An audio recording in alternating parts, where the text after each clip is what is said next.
Bank University branch. When Cathay Bank first opened its doors in 1962 in Los Angeles, I think we should clap first. Yeah. Yeah.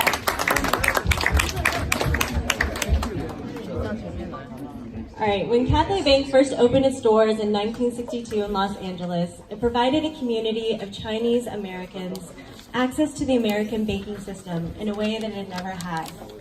The bank helped them put down roots and supported businesses, which continue to sustain generations today. For more than 5 decades, Cathay Bank has grown by fostering the forward-thinking spirit of its founders. Today, it has over 60 branches across the country in 9 states and in Hong Kong. It also has... Yes. It also has representative offices in Beijing, Shanghai, and Taipei. It is also the oldest operating bank in the United States, founded by Chinese Americans.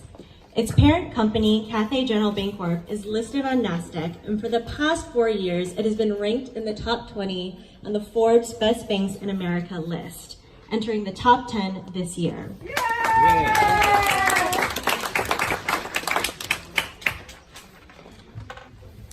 It is Cathay Bank's privilege to serve the state of Washington, where it's held a presence since 2003. So thank you so much for celebrating with us today.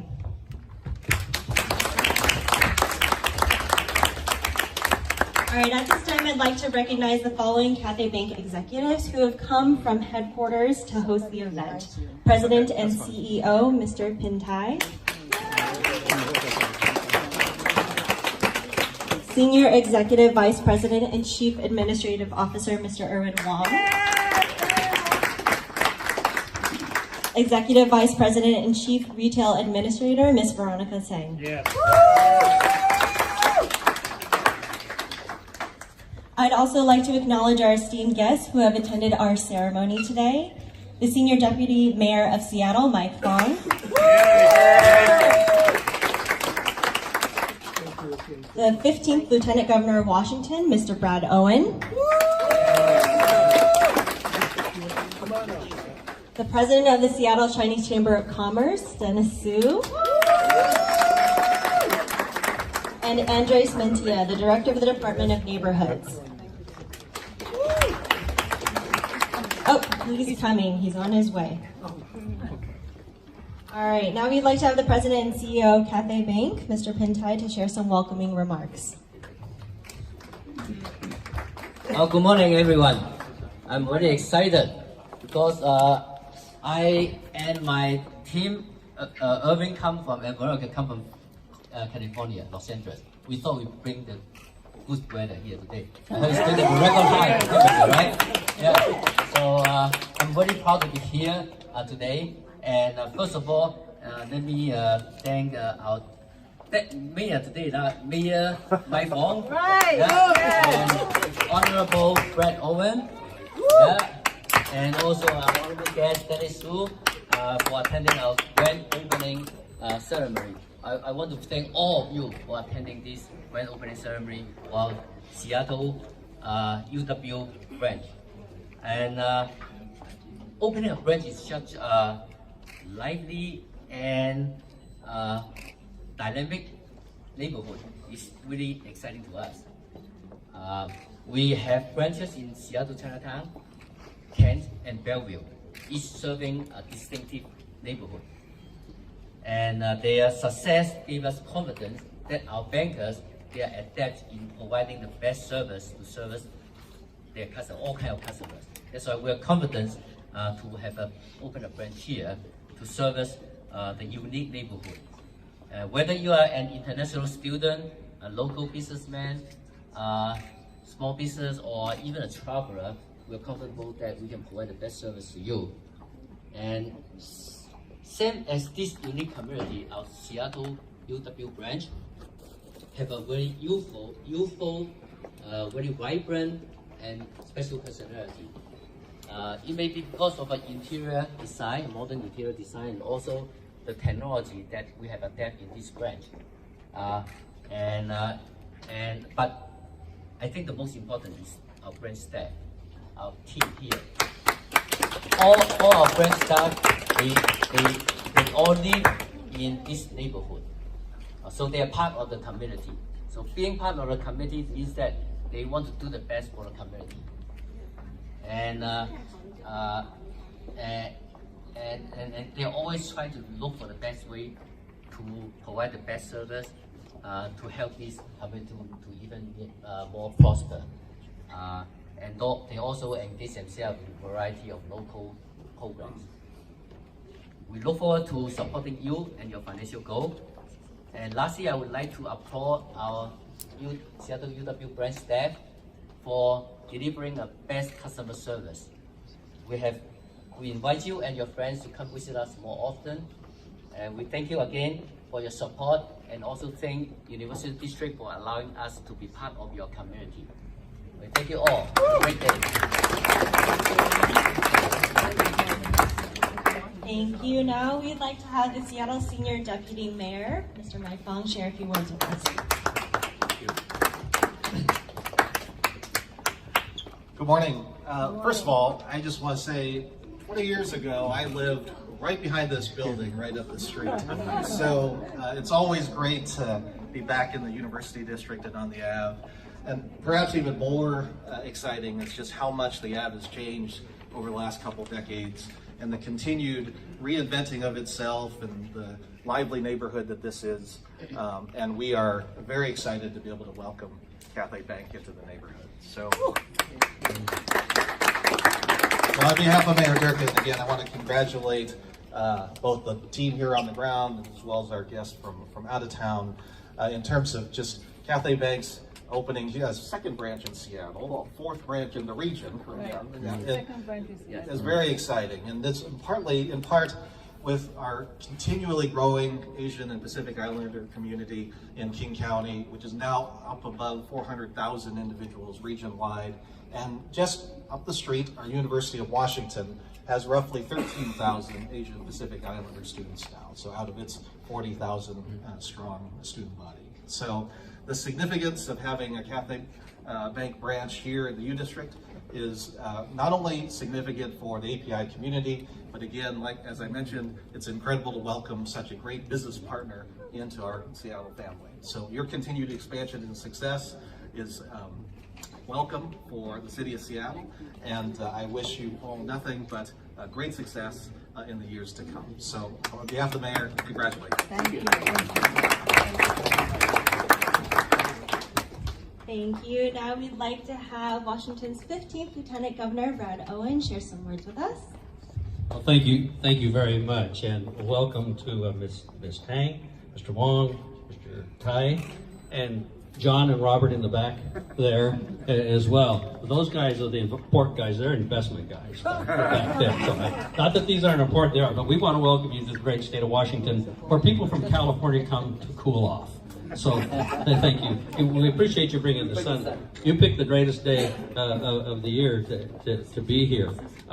This bank is going to be a great asset to the state of Washington, not just Seattle, but to the state of Washington. If you take a look at their portfolio, if you take a look what they do, college loans, home loans, mortgages, different things, as well as investments, as long as it's foreign. If you need some advice on foreign, and if you want to deal with foreign currency, all these different things, this bank is involved in.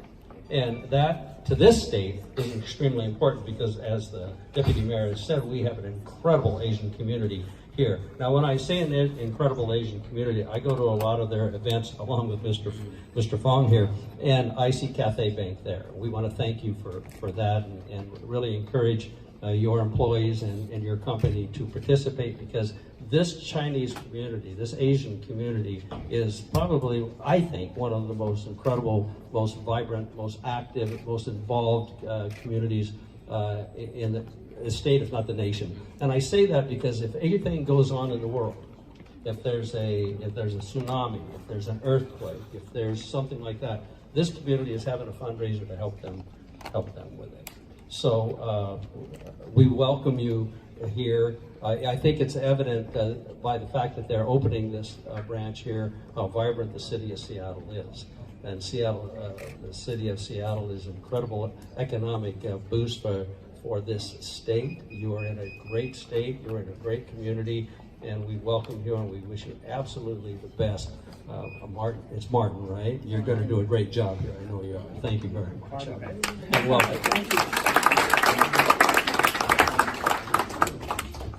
All right, I'd like to just recognize and welcome the Director of Department of Neighborhoods, Andres Mentia.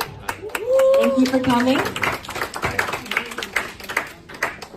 All right, I'd like to invite all of you to go outside the bank and join us for the ribbon cutting ceremony and the lion dance, please.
Very nice.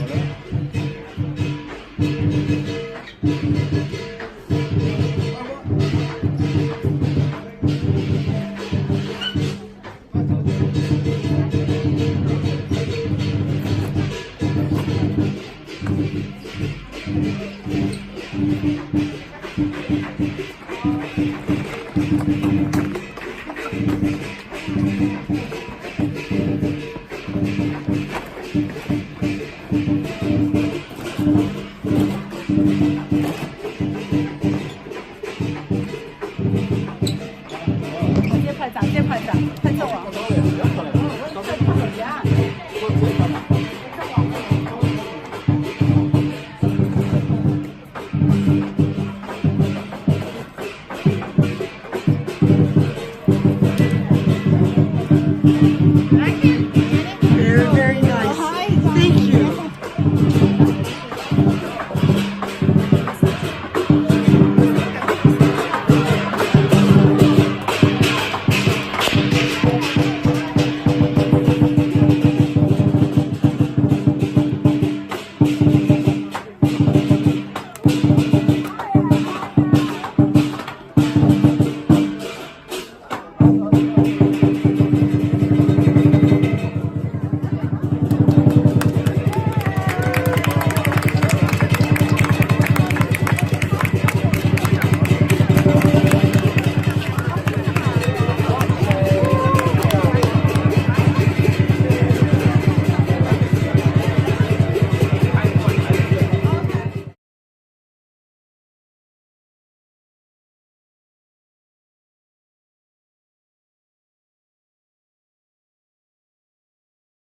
So, you're a writer.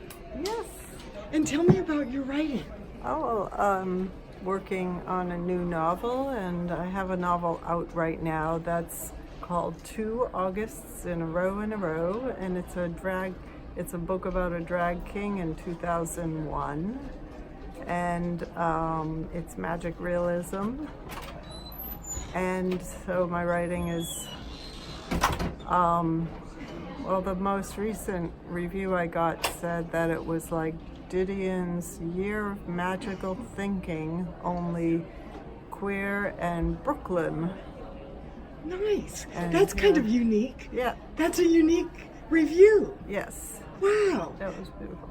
And So in other words, it deals with grief though too. It deals with death. And, so it but deals with all it's- sorts of things. yeah, it goes into, depths of grief, but it also is very humorous, so you're uplifted, so it doesn't leave you in the gutter. It kind of uplifts you.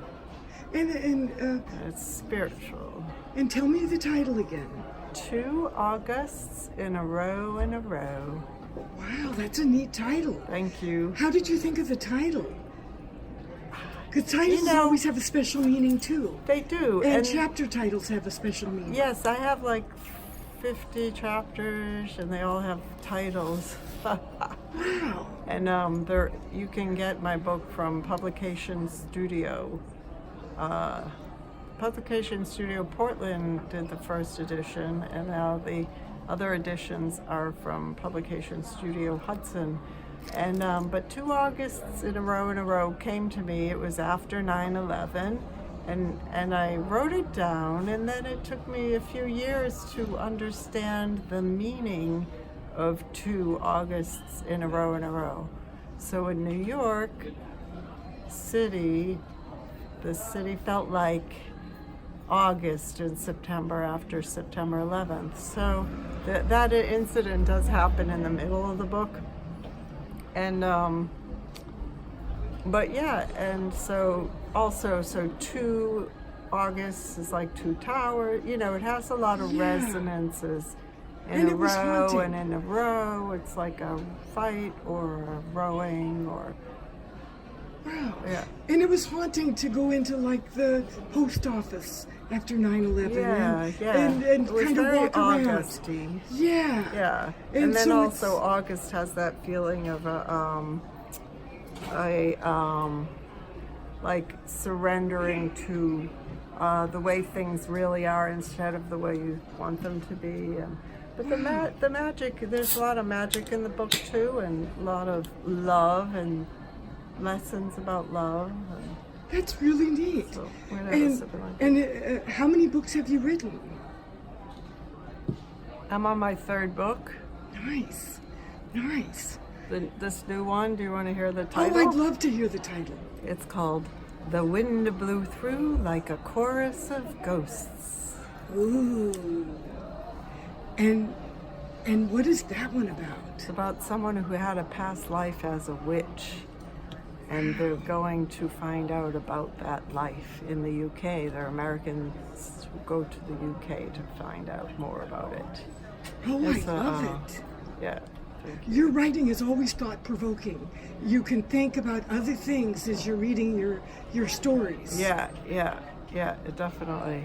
You do get, it's open so that your mind has space to think, so that you're not just, I will never tell anybody what to think. There's space for somebody to be encouraged to think and experience thinking. It's true. I like that. I studied art mainly, so that's art school's all about learning how to think. And you, mean, did you know. publish them in New York? Are they? My publisher was in Portland, but now the new group is in Hudson, Troy, New York. Oh, wow. And so I have a publisher. They made an art edition, and also the publication studio in London made an art edition. And that one has a purple cover with holographic lettering. Wow. So they did a beautiful job Yeah. doing the yeah, I artwork could that prob- went along with your book. Oh no, it was my artwork. I put Oh, my wow. artwork in. Wow. Yeah.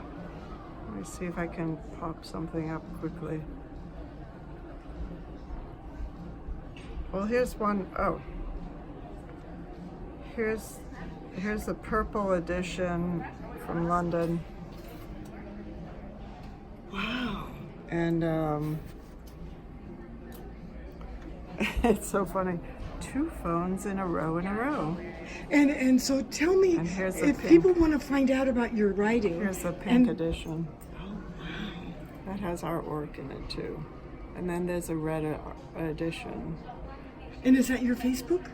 Yeah. Oh, that's my Instagram. Shellology on Instagram is a good way to contact me if anybody needs to reach me. How and then I can nice. send them to how to get my book. Oh, actually, there's a link on Instagram. To your Facebook? No, to where my publishers have the book for sale. Well, it's slowly gonna work at some point. Yeah, it's How not nice. moved. Oh, here we go.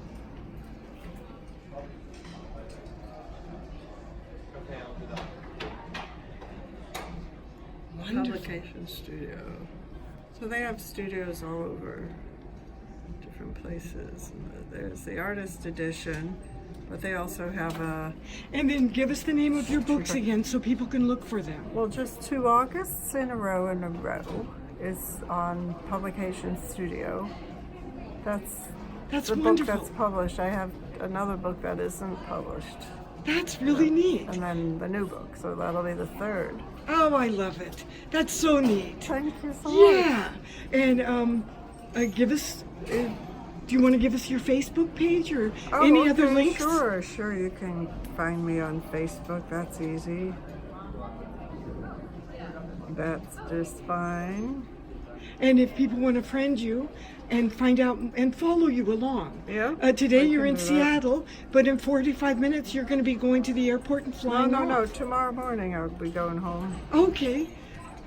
And so this is just a rare moment to see you. Yeah. I mean, this is a wonderful interview. There's me.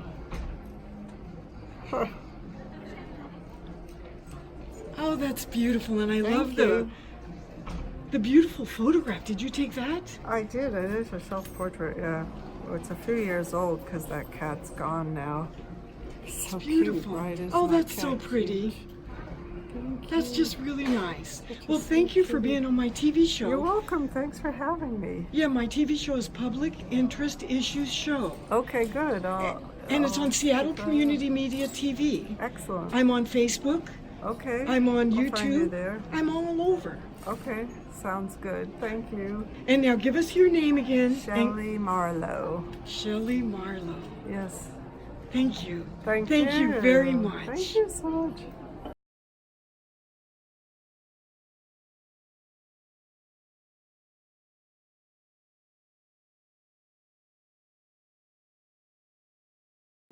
Hi, this is the article that I did, Mystery of Use of Fictitious EIN for 1996 Charitable Trust.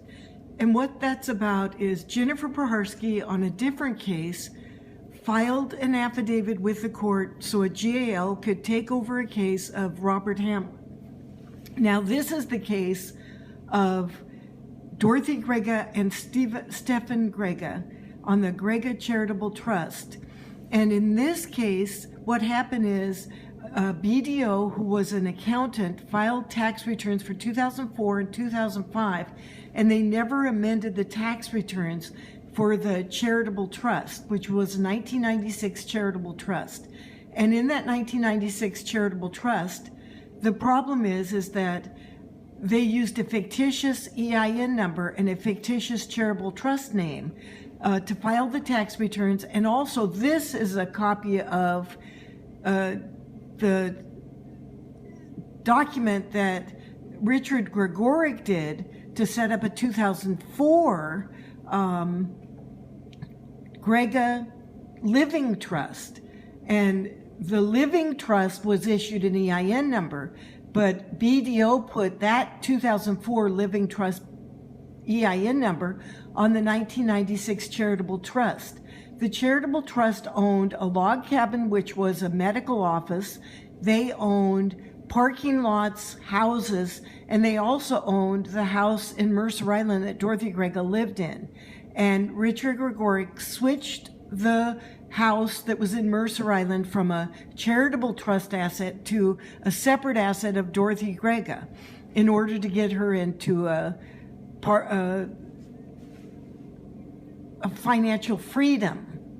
And then that thing was another case in point. So the house that was on West Mercer Way, that has never been put into the Dorothy Grega guardianship or the probate for Dorothy Grega. And the Stephen Grega Charitable Trust EIN number is right there, and that is not a real EIN number for the 1996 Charitable Trust. The problem with that is it's a fictitious charitable trust number. And so the thing with this is somebody should look into this case. Stephen J. and Dorothy K. Grega Charitable Remainder Unit Trust with that EIN number, that's all fictitious. And Donna Mae Curley reactivated it in 2007 with some other attorneys, and the other attorneys put a fictitious name for their law firm. So the problem is that none of this has ever been investigated, and there's no story that's been on this except for my little petty stories. And this case with Michael Longyear went to the U.S. Supreme Court in 2012. And it's really sad because Dorothy Grega herself filed a bar complaint against Richard Gregoric, and when the guardianship was entered into, the bar complaint was dismissed. It was canceled. It wasn't pursued. And she had all of these legitimate complaints on the bar complaint. She wanted to know why her money was put into a charitable trust. She wanted to know where the EIN number was. She wanted to know if tax returns were ever done for that. She wanted to know why Victoria Salas opened up a bank account at Bank of America in Kirkland using a fictitious EIN number. And it's just a disaster. And so the thing is that what happened to the money from the sale of her house? What happened to the money from the sale of the log cabin in Kirkland that was used for a medical office? What happened for all the lots that the Gregas owned? He was a medical doctor and she was the nurse, and they ran the medical office. What happened to all those assets? What happened to the $100,000 that was removed from the Bank of America? It was never put on Dorothy Grega's tax returns for 2007. And it was removed in 2007, so it should have been put on the tax returns for 2008. And Donna Mae Curley put in the court record on the probate that there were no assets in the guardianship. And there was $100,000 that was not accounted for in this bank account that Victoria Salas opened up using a fictitious EIN number. And that $100,000, it was $200,000 that was wire transferred, $206,000 that was wire transferred from an account in Arizona to this account, and that $200,000 was never accounted for in the original tax return. And so the thing is, what is happening with all this? Michael Longyear ended up being the attorney for Dorothy Grega and Donna Mae Curley. And Michael Longyear never amended the tax returns that were done fraudulently. And in this case, this guy who set up the fictitious charitable trust, he moved from Seattle to somewhere, and then nobody ever asked him any questions.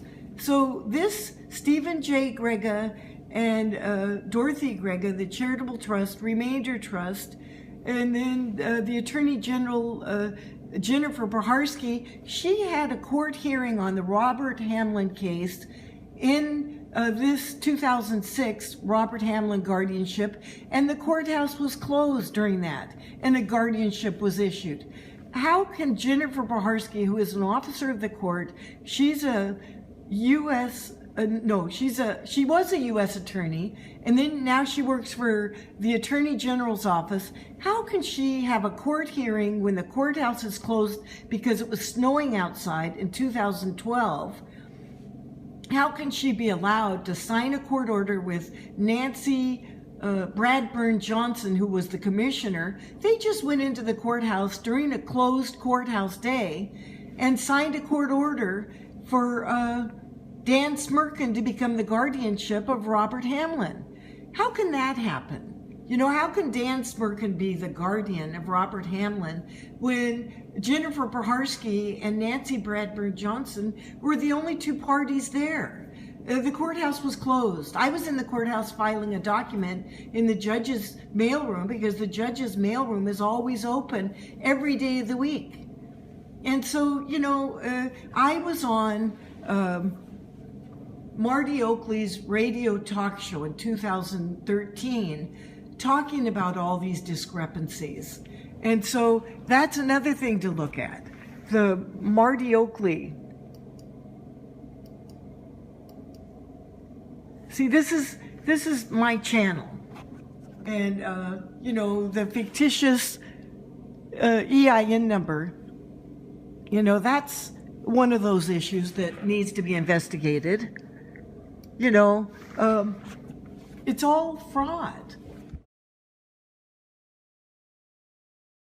So tell me about you're starting the phone number in the UFO Association here. Yeah, I'm director of the National UFO Reporting Center. Actually, I did not start it. It was a gentleman whose name is Robert J. Gribble, a retired Seattle fireman, who in 1994 argued that what we needed in this country to resolve the UFO question was a hotline where a number of calls would come into the central facility where we could compare reports.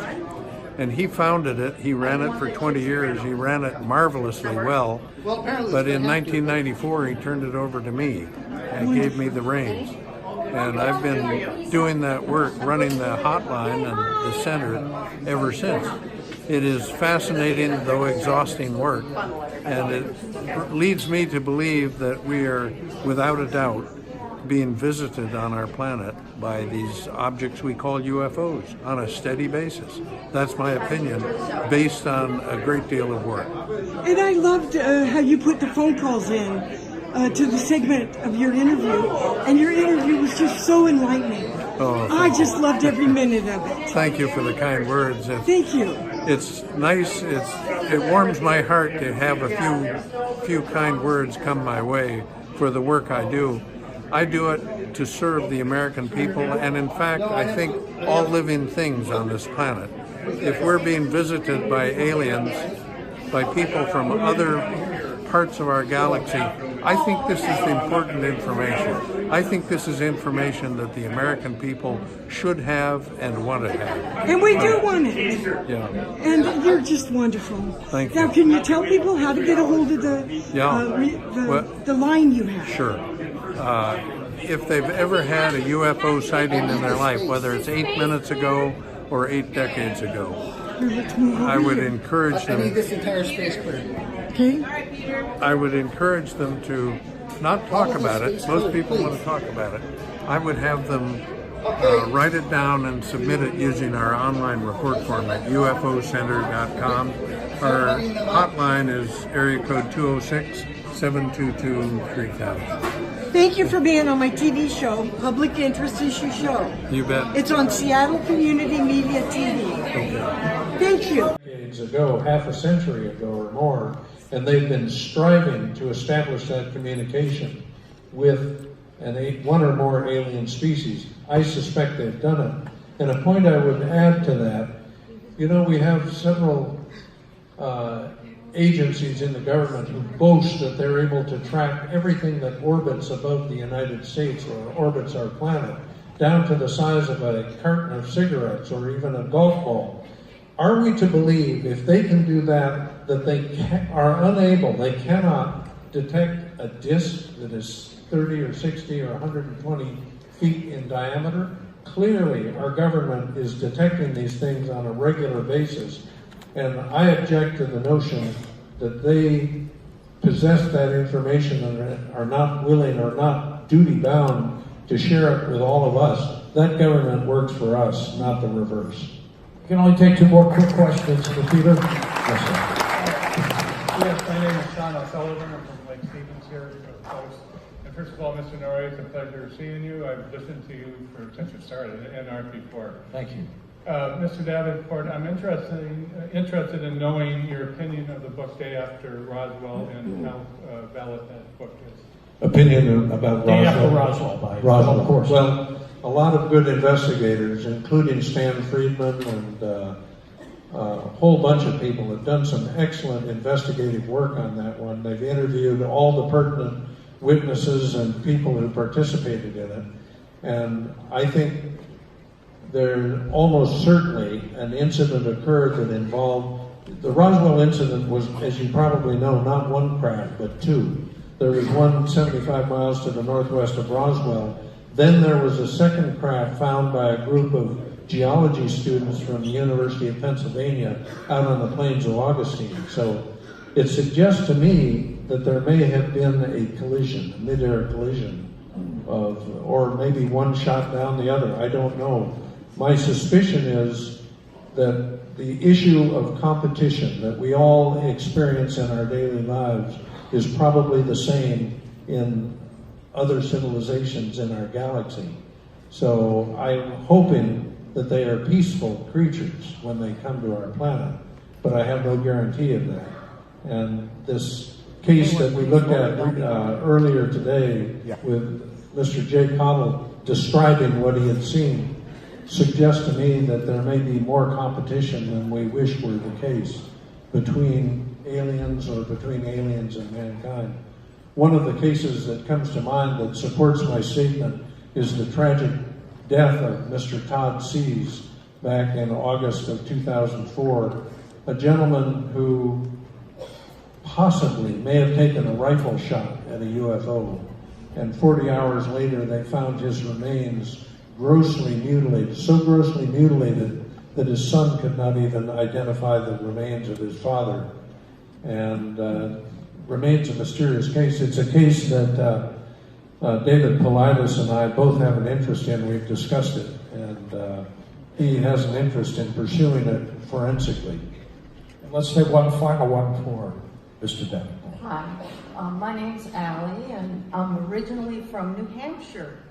So, Oh, nice. Yes. So You investigate all kinds of strange places. Yes, I do. Tell me about these tunnels. What's going on there? Canadian tunnels. Okay, so this is a new story I've been working on called Canada's Area 51. And the story really begins when we go back to World War II. We have, the threat of the Germans developing these round-wing crafts. And we have Winston Churchill out there who's starting to scramble to come up with a strategy. So he goes out and has these meetings with FDR, Franklin D. Roosevelt, and they say, listen, we need to do something about these Germans, these Foo Fighters, which I know you're very familiar with, George.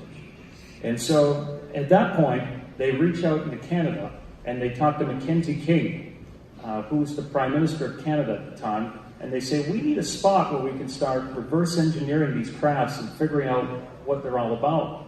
And this was very well documented in a book by John B. Leith. It was called Genesis for the Space Race. And so at that point, they figure out that they need a spot where they can do a whole bunch of really cool stuff with UFOs, reverse engineer them, put them underground.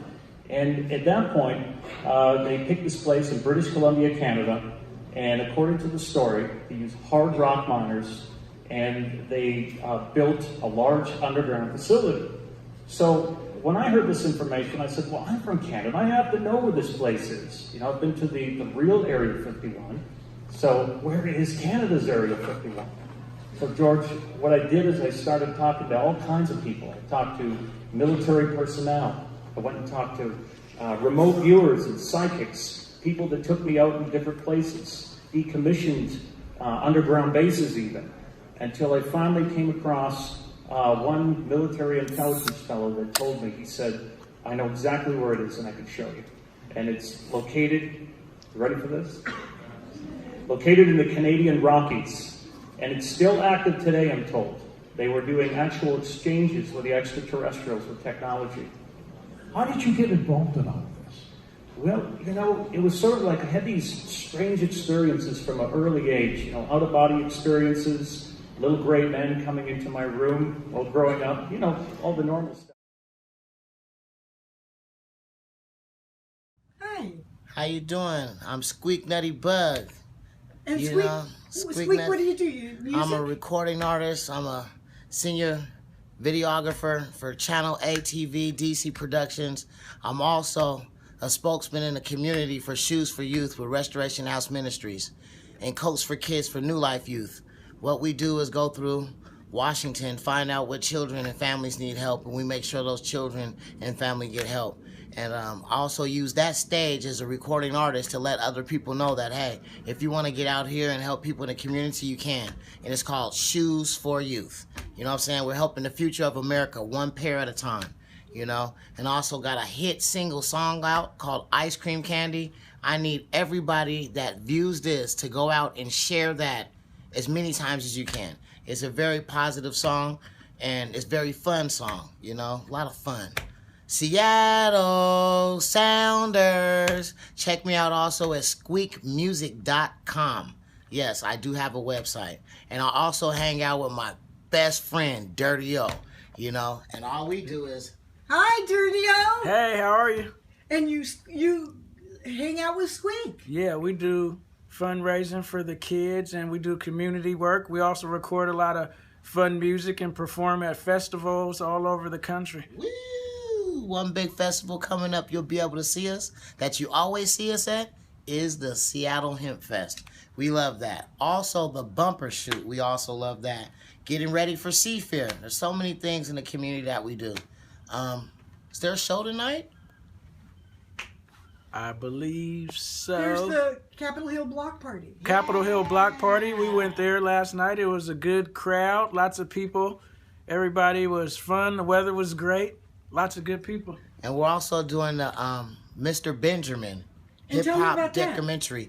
It's an inner city documentary about the Seattle first pioneer artist, because there was a documentary they put out from Seattle's Artists of the 206 that had nothing to do with any of the real first pioneers of the music out here in hip-hop. So, yeah, now we're going to do one to tell the real story. And Mr. Benjamin from Duce Records is doing that. And I'm proud to be a part of that, you know what I mean? Because he didn't even have to say nothing to me. But, you know, he turned around and he's keeping it real. And so we're filming that so everybody will know about from the past to the future of why hip-hop is so strong in Washington and Seattle. And probably the rest of the world, you know? Yeah. And so, are you working on that same project? I am working on that project. I will be just consulting. I'll be around because I was a part of it. So Yeah. anywhere Squeak goes, Yeah, you'll well, see me also. Dirty O's one of the first youngest CEOs of his record label that went in all 50 states with major artists from DJ Drama to Jazzy Faye. I mean, he was a teenager or a young adult when he did that. So yeah, he's got a lot of future out here from the past of what he used to do. And yeah, now we're making a lot of music. I just got invited from my buddy Alan Hung to do some, we're going green, Dirty O. We're going green. So I had to partner up with Dirty O because he's the smartest person that I know beside my crazy friend Shamus. That ain't so crazy, he just acts that way. But going green, I need to know everything about fresh, saving the world type of styles of doing things. And then, Dirty O, Yes. tell me about the history here of hip-hop. The history of hip-hop. Well, when I came in, we founded a record label. It was called The Reason Records, and it was with my brother Jason Terry. And what we did, it was kind of community based. So we got people from different communities in Seattle, and we brought them together, and we all made music together, even though we weren't all necessarily friends, or we were from different neighborhoods that sometimes were at odds with each other. Yeah. And were you involved in that too? Of course I was. At the same time I was in California, Minneapolis, I got back to town, and I went to church. I went to Freedom Church, and one of my producers was working, And he was like, man, you need to go get with Dirty O and Gangster Nut and Rob Rowley, man. They got it rolling. So, you know, I was able to get a hold of my guy and be a part of it because at the hemp fairs, he had like boxes of CDs and DVDs. And I'm like... And Dirty O was involved in that? That was his CDs and DVDs. Wow. And so that was your original CD that you were talking about earlier? Yeah. The one that you did? Yes, and it was, we had a lot of, we brought merchandising to the game and showed them how to just diversify. It's more than just getting your CD out there. We had T-shirts, hat, posters, stickers. Everything. And we would attend these festivals and just... Hand out everything. Hand to hand. I think you handed me a CD once. You just used to go everywhere and hand them out. I did. And you would just say, hey, can you please listen to this? That's what you used to do. Inner city. Yeah. Seattle. Very nice. Because sometimes you don't have time to... People may not have money to buy it, or sometimes I got so much product, I don't have time. I can't reach as many people as I need. But you by want to taking get money. your word out there. Yes. You want to get your voice. You want to get your CD out there. Correct. You want the label to be known. I do. Need it. Yeah. Nice. And then you also go everywhere and do everything, and you helped him promote himself. Yeah. I was really tripping on my man here because I'm like, look, you done helped out guys my age and older. He helped me out. I was like, check this out. Focus in on Dirty O. Yeah. You know what I'm saying? Focus in on Dirty O, and that's where we can really get it going. And at the same time, telling him to do that, he helped me like, hey, you're Squeak Nutty Bug, Squeak. You can't tell me nothing. Go out there and show me how to do it. Yeah. So for the last... And the thing is, Dirty O, yes. You said to Squeak, hey, I want to get involved. Let's do something. Yeah, let's do something. And he was never a naysayer or never gave me a bad word. He was always encouraging. He said, go do it. I'll help you. He said, let's go do it. Give me some CDs. Let's go. Let's go do it. Let's go do it. Tear them up. Yeah. What it is. Yeah. The reason. Yeah, we used to run through Seattle, man. And Portland, we would leave Seattle. We'd tear this place up and hit Portland. Atlanta, Georgia. Ooh. Dallas, Texas. Ooh. Hollywood. You guys were all over with your CDs. Yes. Trying to get it done. Yeah, doing shows. Matter of fact, getting it done. Yeah. We're getting it done. Grassroots were hand to hand. Yeah, I remember. You handed me one of your CDs. That's wild. Because she said that. Yeah, you familiar. did. Yeah. You did. You said, hey, I'm a new artist. This is my CD. Yeah, you were very proud of it. And you handed it to me, and you said, please listen to this. I'll never and forget that's that. how you get it done in the music industry. Yeah. You go door to door, you let everybody hear your work. And thank you very much for being on my TV show. Well, thank you for having us. Man, you know, this doesn't happen every day. It was our pleasure. Thank you for having us. Yeah, this is beautiful. And what made you get started in interviewing and doing this? Oh, I love it. You know, I want to hear your story. I want to hear about you. Okay, cool. Okay. Thank you. Well, thanks. Hey, you got a week? Yeah. And so let us know your name again so people can look you up. Squeak Nutty Bug. SqueakMusic.com. And let me hear your name again. Dirty O. Nice. Thank you. Seattle. Sounders. Yeah.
How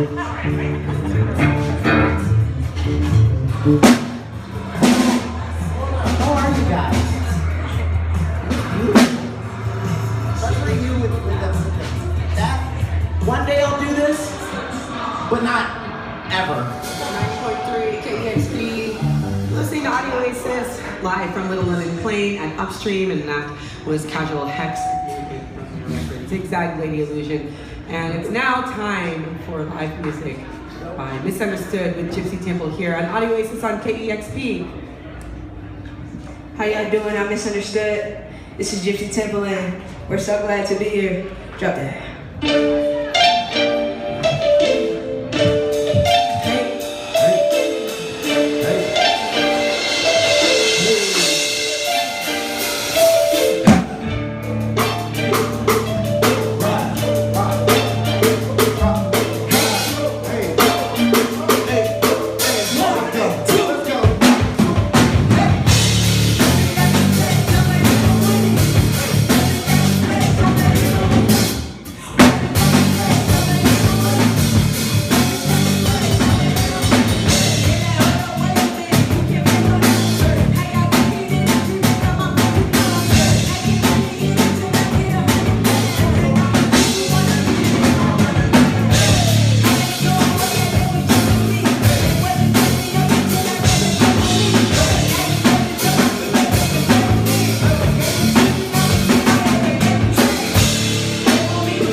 This next song is called Foreign. And so after everything we say, we need y'all to say foreign. He's gonna sing the hook, so he'll teach you how to do it. No, it doesn't go. The label on the wheel. Foreign. G's up on the belt, they cost a bill. Foreign. VVS and all the diamonds real. Foreign. Yeah, you be dead if only let's get killed. If only let's get killed. Drop it. Hey.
How's it sounding out there? Can y'all hear us? Y'all can hear us?